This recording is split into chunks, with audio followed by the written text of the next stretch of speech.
brought to you by Arizona Health Exercise Equipment. How's your energy? Southern Arizona is now time for the highly acclaimed, much anticipated Friday football fever. Good evening to you. I'm Paul Cicala. And I'm David Kelly. And Paul, it's crunch time, do or die. A number of teams in Southern Arizona fighting for their postseason lives tonight and seedings as well. That's right. South Pointe, of course, is hoping to stay unbeaten and solidify its spot in the Open Division playoffs, while Cienega and Ironwood Ridge were smacking helmets with the 5A Southern Region title up for grabs. And we'll switch gears a bit later as well with some highlights of tonight's basketball game between the U of A and Chico State. But for now, let's get to our game of the week. Pueblo High School heading to Amphi. And Jorge Mendini hoping the ghost of Vern Friedley might provide his kids with a little extra something in the finale. Cicala Puerta on the Warrior block. Yes, we can. Early on, this was a street fight. Jordan Parrish blocking up our guy Orlando Burrell. O-Dog gets some jersey, and Parrish is like, I'm right where I want to be, in your head. Amphi down 6-zip. Kevin Silva going uptown, but Oscar Landry coming downtown, high-pointing a takeaway for the Pueblo Warriors. They entered the night as the likely 12 seed in the 4A playoffs, but they needed a win to secure it. Marcelino Vega trying to turn that deep ball thing in his favor, but that one died like Jason on a Halloween night. Kevin Silva giveth, Kevin Silva taketh away, and the drum major, what are we doing out there? Panthers in the red zone, a chance to take the lead, but once again, Kevin Silva giveth, and this time Hassan Aiden with the INT, and Hassan is like, let's hop on this neighborhood trolley and ride it right into the postseason. Pueblo going to play in the first round for the third time in the 6-year Brandon Sanders era. All right, on to South Pointe hosting Vista Grande out of Casa Grande, and picture this, a senior night for cheerleaders, the student body, and of course, the band members. Don't forget about the football players. Arizona head football coach Kevin Sumlin was on the sidelines, also there to see his son, Jackson Sumlin, on senior night, taking the field for the Lancers. And heck, looks like he could also be chatted up with a future Arizona player there. And as for the game itself, on the first offensive play for South Pointe, Bajan Robinson is making it happen, Captain. That, folks, will be a first down. And after that, Trayson Bourget at quarterback is about to unload the ball to Dai Han Chang, and Chang will do all the rest. After 2 plays, South Pointe leads 7-0, and on the defensive side of the ball, the domination will continue. Casa Grande's quarterback will be intercepted by Christian Rawls. Good doggy. Then, how about it, running back Bajan Robinson is about to take one to the 1-yard line. And then check out the nice hit by Bajan. Gotta love it. All right, after that, Bourget is going to hit Connor Whitcott with a grab. What a touchdown that is. One-handed grab, and then he's going to get it in. The route is on. South Pointe wins big. We will find out where the Lancers land tomorrow morning in the Open Division playoffs. Hey, the Rincon High School football team came into tonight with a chance to finish with 6 wins and 4 losses. It would be the first time the Rangers end their season with more wins than losses in several years. Meanwhile, Choya High School is still in rebuilding mode at 2-7 and was hoping to stop Rincon's quarterback Preston Silvas, who rushed for over 1,200 yards this season and has also thrown for 9 touchdowns. The Rincon High School cheerleaders were pumped up to see their team jump out to a 14-0 lead, but back comes Choya. And how about quarterback Israel Barajas breaking tackles and breaking off a little so. He would head to the goal line, and then take a look at Russell Adams III stretching forward for the touchdown. Choya will end up cutting the lead to 14-7, and Coach Mike Strack was trying to fire his team up.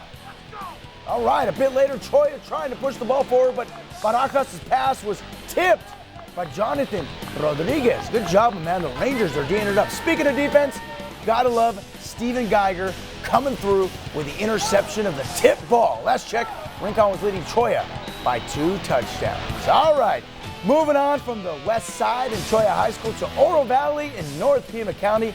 That is where Cienega and Ironwood Ridge went toe-to-toe with a 5A Southern Region crown on the line. Let's send things over to David Kelly. Thank you, Paul. There were lots of elements in play with a 5A Southern Region title up for grabs. Coming in, if Cienega were to beat Ironwood Ridge, the Bobcats would take home the title. But if Ironwood Ridge and Sierra Vista Buena both win, There'd be a three-way tie at the top spot. Puente took care of business down south against Sunnyside, so now let's head out to Oro Valley for the other piece of this championship puzzle. The night was chilly at Ironwood Ridge, but the student section sure brought the fire. Ironwood Ridge punting early, but how about Chandler Rhodes swinging into action to take down the Bobcat?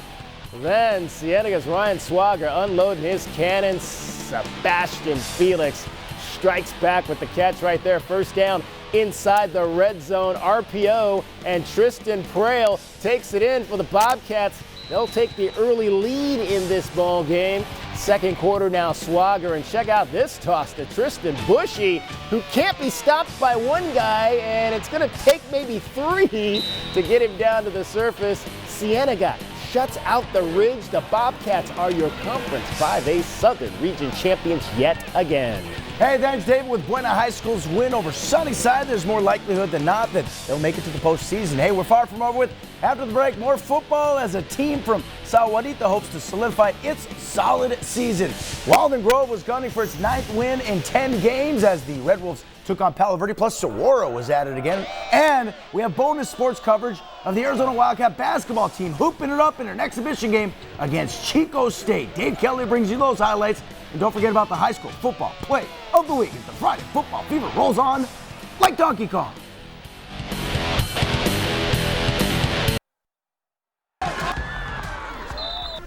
Hey, welcome back to the Friday Football Fever. How's your energy, my high school football fans? I'm Paul Cicala. David Kelly is standing by. But first, quick reminder, you can see all of the scores for all the big games on our ticker right below. We'll have full rundowns on KVOA.com. But for now, let's get right back into it, shall we? Saguarita's very own Walden Grove was gunning for its 9th victory in 10 games as the Red Wolves headed to Palo Verde High School. And the boys from Saguarita are taking the field, and right off the bat, how about Alex Lopez hitting Alex Culberson, and Culberson pushed the ball up for the first down. That was Jordan Lopez, and after that, or actually Alex Lopez, my bad, and Alex Lopez this time, the quarterback, is saying, hey, I'm just going to go ahead and take the ball myself. He will find his way into the end zone, and Walden Grove leads 7-0. Now, Catalina Foothills was hoping to get into the mix, but the boys from Saguarita bring on the defense, and that was Zach Young with the INT and the pick six. He's gonzos. The route is on. Walden Grove closes off a 9-1 regular season in style.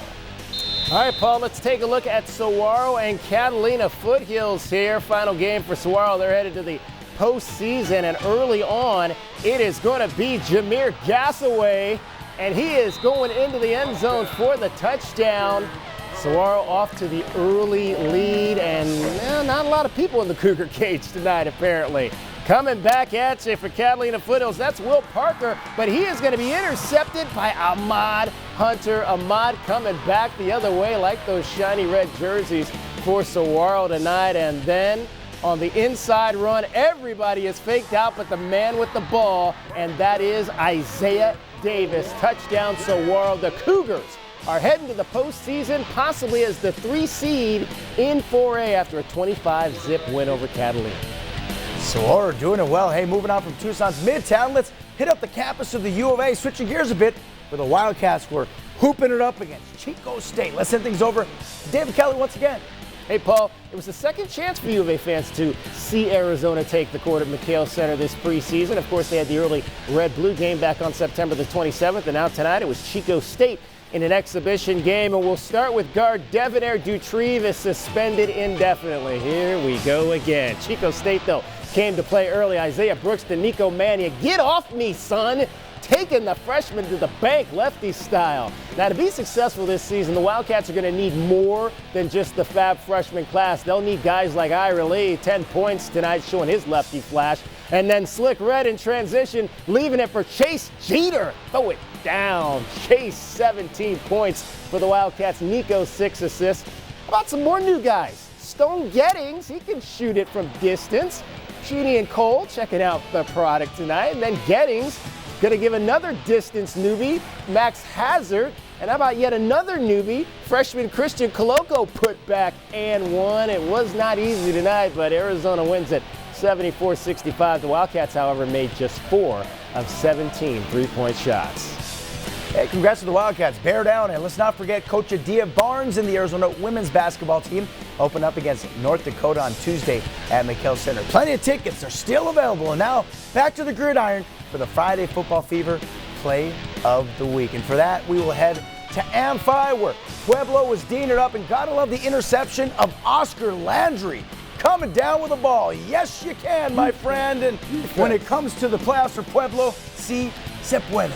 Hey, thanks to an all-around team effort and some defense like what you just saw, Coach Brandon Sanders and the Pueblo Warriors are headed to the playoffs. And Oscar Landry is our play of the night. David, we're on just the first day of November, and the high school football season is still, it's completely over with. It's crazy, for most teams at least. Yeah, but for those Southern Arizona teams that have made the postseason, we're going to find out that information in the morning. We'll have updates on KVOA.com and in my sportscast tomorrow night at 10 p.m. All the playoff matchups, as I mentioned, will be released tomorrow morning. Right by the AIA, and don't forget, for full updates on high school sports, you can find all the info on KVOA.com. Also, don't forget, we'll have in-depth coverage of the Arizona's homecoming game against Oregon State in football. News 4 Tucson, of course, at KVOA, and then some. For David Kelly, I'm Paul Cicala. Have a positive, productive weekend filled with lots of joy. Enjoy your montage of more high school highlights from throughout the season.